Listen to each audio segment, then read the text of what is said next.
नमस्कार दोस्तों, मैं हूं रामेंद्र सिंह चौहान। देश में यानी भारत में राजनीतिक दलों की संख्या बढ़ी है। देश भर में देखा जाए तो राजनीतिक दलों की संख्या 2293 है, यानी 2293 राजनीतिक दल पंजीकृत हैं जो सत्ता के लिए संघर्ष करते हैं, सत्ता में आते हैं और राजनीति करते हैं। सत्ता के लिए उनका संघर्ष अनवरत जारी रहता है। अब देखा जाए तो भारतीय राष्ट्रीय राजनीति में राजनीतिक दलों की संख्या करीब आधा दर्जन है। यह आधा दर्जन संख्या भारत के निर्वाचन आयोग में पंजीकृत है, यानी बकौल निर्वाचन आयोग भारत में राष्ट्रीय राजनीतिक दलों की संख्या करीब आधा दर्जन है। शेष क्षेत्रीय दल हैं जो प्रांतों में या कुछ प्रांतों में सक्रिय रहते हैं। उनकी राजनीति एक राज्य या दो राज्य, अधिकतम 3-4 राज्यों में उनकी राजनीति रहती है, उनका सत्ता संघर्ष रहता है। भारतीय राष्ट्रीय राजनीति में देखें तो राष्ट्रीय राजनीति में जो दल हैं उनमें Congress, Bharatiya Janata party, Bahujan Samaj party, NCP यानी राष्ट्रवादी कांग्रेस पार्टी, कम्युनिस्ट पार्टी 2 हैं, सीपीआई, सीपीएम। इस प्रकार आधा दर्जन राजनीतिक दल भारत के निर्वाचन आयोग में पंजीकृत है, मान्यता प्राप्त है। लेकिन हकीकत यह है कि हमारी राष्ट्रीय राजनीति में केवल 2 दल सक्रिय तौर पर दिखते हैं, एक कांग्रेस और दूसरा भारतीय जनता पार्टी। भारतीय जनता पार्टी वर्तमान में सत्ता में है, यानी वह सरकार चला रहा है। कांग्रेस विपक्ष में है। एक सशक्त विपक्ष की भूमिका के लिए कांग्रेस संघर्ष कर रही है। अब इस प्रकार देखा जाए तो सत्ता और विपक्ष में 2 दल ही मुख्य रूप से हैं। हालांकि सत्ता के लिए संघर्ष के लिए, सत्ता संघर्ष के लिए भारतीय जनता पार्टी अन्य क्षेत्रीय राजनीतिक दलों का सहयोग लेता है। इसी प्रकार विपक्ष भी अपने आप को सशक्त विपक्ष बनाने के लिए, सशक्त विपक्ष के लिए वह क्षेत्रीय दलों को अपने साथ लेता है। यानी दोनों, चाहे वह भारतीय जनता पार्टी हो या कांग्रेस हो, दोनों ही दल क्षेत्रीय दलों को साथ लेकर चलते हैं। भारतीय जनता पार्टी सत्ता में है और कांग्रेस विपक्ष में है। अब यहां से देखें तो क्षेत्रीय दलों में देखें या राज्यों को देखें तो देश का सबसे बड़ा राज्य उत्तर प्रदेश माना जाता है। उत्तर प्रदेश केंद्र की सत्ता तय करता है, राजनीति की दिशा तय करता है, राजनीति की दशा तय करता है। वर्तमान में देश के प्रधानमंत्री नरेंद्र मोदी वाराणसी से सांसद हैं। अधिकतर सांसद, अधिकतर प्रधानमंत्री उत्तर प्रदेश से भारत सरकार को मिले। अब उत्तर प्रदेश को कमतर राजनीति में नहीं आंका जा सकता है। उत्तर प्रदेश की राजनीति कुछ अलग ही दिशा देती है, अलग ही दिखती है। उत्तर प्रदेश में अब देखें तो पिछले दिनों भारत सरकार में, वैसे देखें तो भारत सरकार में रक्षा मंत्री रह चुके मुलायम सिंह यादव, वह उत्तर प्रदेश के मुख्यमंत्री रह चुके हैं। यानी यूं कहें कि उत्तर प्रदेश के पूर्व मुख्यमंत्री मुलायम सिंह यादव, देश के पूर्व रक्षा मंत्री मुलायम सिंह यादव, समाजवादी पार्टी के कभी यह राष्ट्रीय अध्यक्ष हुआ करते थे। समाजवादी पार्टी के राष्ट्रीय अध्यक्ष के नाते मुलायम सिंह ने जनता को जिस प्रकार जोड़ा, यानी लोगों को जिस प्रकार जोड़ा, वह अपने आप में एक मिसाल बताता है।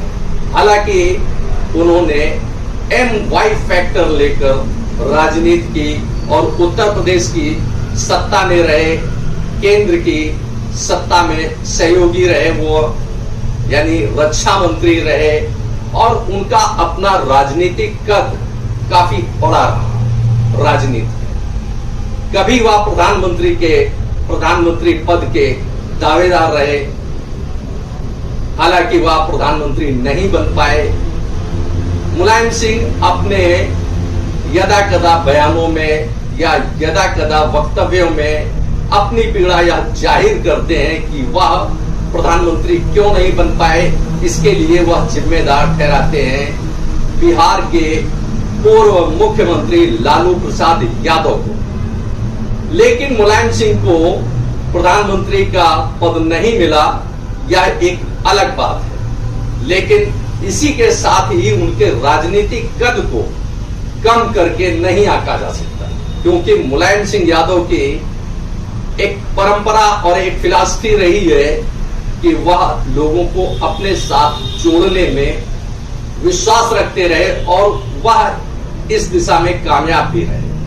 मुलायम सिंह यादव का दर्शन शास्त्र था, फिलॉसफी थी कि लोगों को जोड़ते रहिए, कारवां बनता रहेगा। वह जिससे भी मिलते हाथ जोड़कर नमस्कार करते और वह उनके साथ हो जाता। उनका आत्मीय व्यवहार लोगों को अपने साथ जोड़ता। उन्होंने अपने भाई शिवपाल सिंह यादव को साथ में रखा और शिवपाल सिंह यादव, मुलायम सिंह यादव दोनों ने मिलकर समाजवादी पार्टी को उत्तर प्रदेश में खड़ा किया और उसकी जड़ें मजबूत की। अब इसी के साथ ही उत्तर प्रदेश के पूर्व मुख्यमंत्री, समाजवादी पार्टी के पूर्व राष्ट्रीय अध्यक्ष मुलायम सिंह यादव ने अपने सहयोगियों को, अपने जिनको कहें कि साथ में चलने वालों को, MY फैक्टर को लेकर के उन्होंने समाज के साथ साथ अपने परिवार को भी जोड़ा, अपने नाते रिश्तेदारों को जोड़ा। इस प्रकार समाजवादी पार्टी को एक सशक्त राजनीतिक दल के रूप में खड़ा किया। राम गोपाल यादव या और बहुत सारे इनके सहयोगी हैं, परिवार के हैं, बाहर के हैं। इसी प्रकार देखा जाए तो आजम खां को इन्होंने, मुलायम सिंह यादव ने आजम खां को एक मुस्लिम नेता के रूप में खड़ा किया और मुसलमानों के बीच में एक संदेश दिया कि आपका नेता आपके नेतृत्व करने के लिए हमारे बीच में है। इसी प्रकार उन्होंने हर छोटे छोटे समुदाय के लोगों को राजनीति में अपने साथ रखा और उनको उस प्रकोष्ठ का या उनको उस क्षेत्र में अपने साथ रखा। जिस प्रकार आजम खां को उन्होंने मुसलमानों का नेता बना करके अपने साथ रखा और यह मुसलमानों को संदेश दिया कि आपका नेता यानी आपके लिए हम काम कर रहे हैं, और आजम खां को साथ में रखा।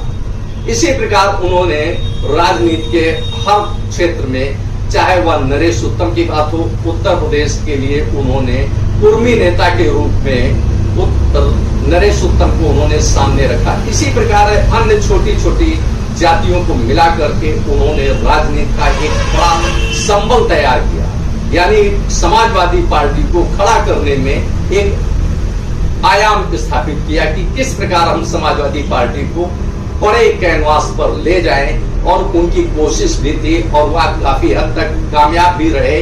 कामयाब यूं कहें कि वह प्रधानमंत्री पद के दावेदार यूं ही नहीं रहे। समाजवादी पार्टी का अपना एक अस्तित्व था, एक अपना दखल था। इस प्रकार देखें तो पूरे परिदृश्य में समाजवादी पार्टी को देखें या मुलायम सिंह यादव को देखें तो मुलायम सिंह यादव ने समाजवादी पार्टी को एक बड़े कैनवास पर दर्ज किया, अंकित किया, रूपांकित किया। अब बात करते हैं उनके बेटे अखिलेश यादव।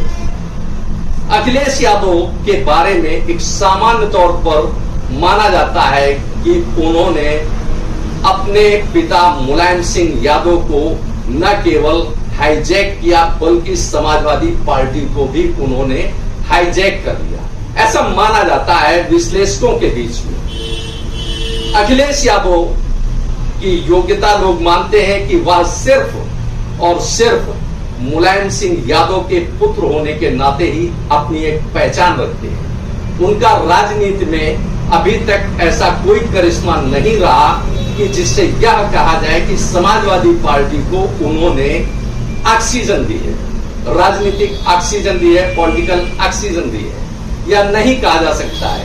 लेकिन मानते तो ऐसा भी है कि समाजवादी पार्टी के बिखरने के पीछे जो आज बिखराव दिख रहा है समाजवादी पार्टी में, उसके पीछे अखिलेश यादव एक बड़ा कारण है। हालांकि अब मुलायम सिंह के हाथ में समाजवादी पार्टी नहीं है, अब समाजवादी पार्टी के मुखिया हैं अखिलेश यादव, यानी अखिलेश यादव राष्ट्रीय अध्यक्ष हैं समाजवादी पार्टी के।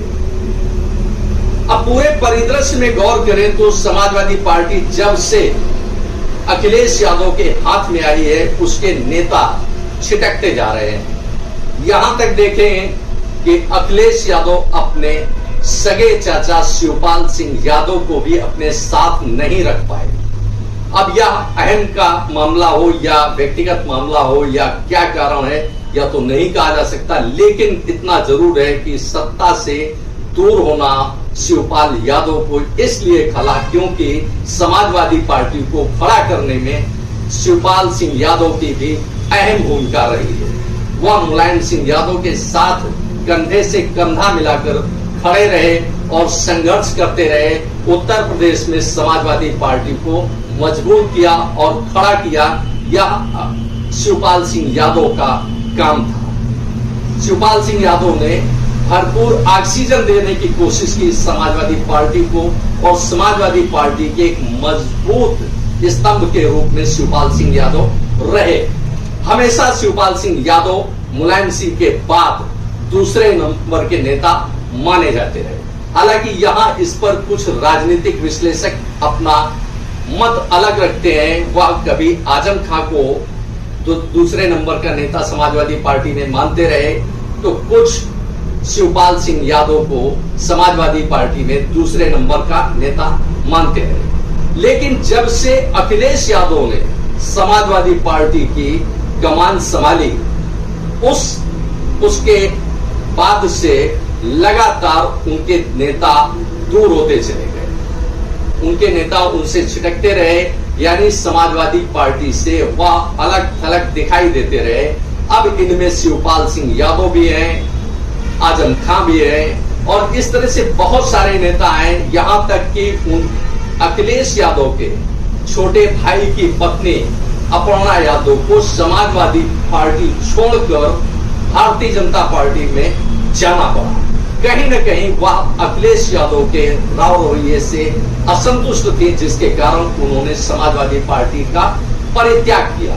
यह एक बड़ा विषय है, बड़ा मामला है, बड़ा बिंदु है, बड़ा आयाम है कि घर का व्यक्ति यानी उनके छोटे भाई की पत्नी प्रतीक यादव की पत्नी अपर्णा यादव को भारतीय जनता पार्टी में जाना पड़ा और वह भारतीय जनता पार्टी में है। उन्होंने समाजवादी पार्टी के लिए बाकायदे बिगुल फूंका और कई बार अपने बयानों में, संकेतों में उन्होंने कहा कि समाजवादी पार्टी किस लायक है और उन्होंने यह भी कहा कि अगर राष्ट्रीय स्तर पर कोई बेहतर काम कर रहा है तो केवल भारतीय जनता पार्टी काम कर रही है।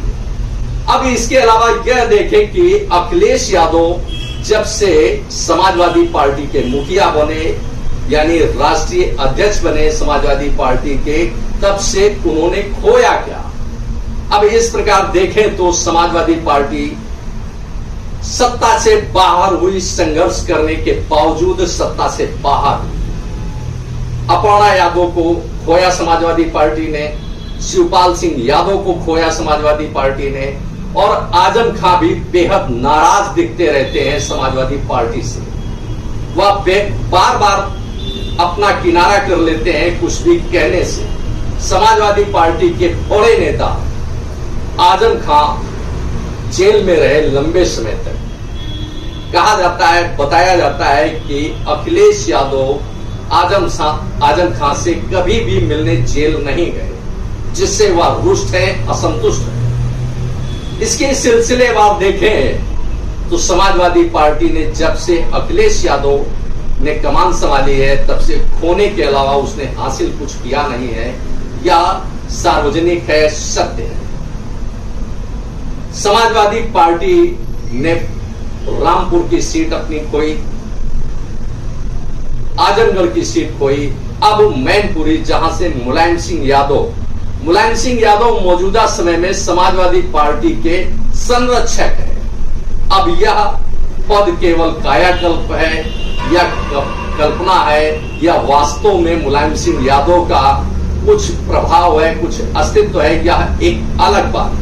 लेकिन हकीकत यह है कि समाजवादी पार्टी से या समाजवादी पार्टी के संरक्षक होने के नाते उनको मैनपुरी से लड़ाया गया और वह मैनपुरी से वर्तमान में सांसद है। अब इकलौती सीट लोकसभा की उनके पास ऐसी है कि जहां सत्ता का यानी समाजवादी पार्टी का दबाव प्रभाव है। अब ऐसे में यह कहा जा रहा है कि मुलायम सिंह यादव अगर लोकसभा मैनपुरी से नहीं लड़ते हैं तो फिर कौन लड़ेगा। शिवपाल यादव ने अपनी बात कई बार कही कि यदि मुलायम सिंह यादव मैनपुरी से लोकसभा का चुनाव नहीं लड़ते हैं तो शिवपाल सिंह यादव तैयार, यानी वह पूरी रणनीति बना रहे हैं, पूरी अपने घोड़ाफाड़ लगा रहे हैं कि किस प्रकार देखें तो किस प्रकार वह मैनपुरी से लोकसभा का चुनाव लड़े। हालात यह दिख रहे हैं क्योंकि मौजूदा समाजवादी पार्टी के संरक्षक और मैनपुरी के सांसद मुलायम सिंह यादव का स्वास्थ्य अक्सर ठीक नहीं रहता है, ऐसी खबरें आती रहती हैं, तो संभव है कि मुलायम सिंह यादव यह कह दें कि अब वह लोकसभा नहीं लड़ेंगे। हालांकि अभी इस तरह के कोई संकेत समाजवादी पार्टी या मुलायम सिंह यादव की ओर से नहीं है, लेकिन फिर भी जिस प्रकार शिवपाल सिंह यादव अपनी बात कह रहे हैं कि यदि मुलायम सिंह यादव मैनपुरी से लोकसभा का चुनाव नहीं लड़ते हैं तो शिवपाल सिंह यादव मैनपुरी से लोकसभा का चुनाव लड़ेंगे। इस प्रकार पूरे क्रम में देखा जाए तो मुलायम सिंह यादव ने लोगों को जोड़ा और अखिलेश यादव ने लोगों को तरजीह नहीं दी, जिसके बाद लोग उनका साथ छोड़ते गए। इसमें अपर्णा यादव हो या शिवपाल सिंह यादव हो या आजम खान हो। इस प्रकार पूरे सिनेरियो में देखें कि उत्तर प्रदेश में समाजवादी पार्टी कमजोर हुई है, तो इसके लिए कारण क्या है, कौन है? क्योंकि सड़कों पर आंदोलन करते कभी भी अखिलेश यादव नहीं दिखे। वह सोशल मीडिया पर भले ही थोड़ा बहुत सक्रिय रहते हो ट्विटर के जरिए, लेकिन बहुत कुछ नहीं दिखा। आपने इस वीडियो को देखा, आपको यह वीडियो कैसा लगा हमें अवश्य बताएं। वीडियो को शेयर करें। यदि आप हमारे चैनल पर नए हैं तो हमारे चैनल को सब्सक्राइब करें, जिससे हमारे आने वाले वीडियो, आने वाले नोटिफिकेशन आपको मिल सके। दोस्तों, वीडियो को लाइक करना ना भूलें। आप लाइक करते हैं तो हमारा मोटिवेशन होता है, हमारा प्रोत्साहन होता है। आपने वीडियो को देखा, आपका बहुत बहुत धन्यवाद। Thank you.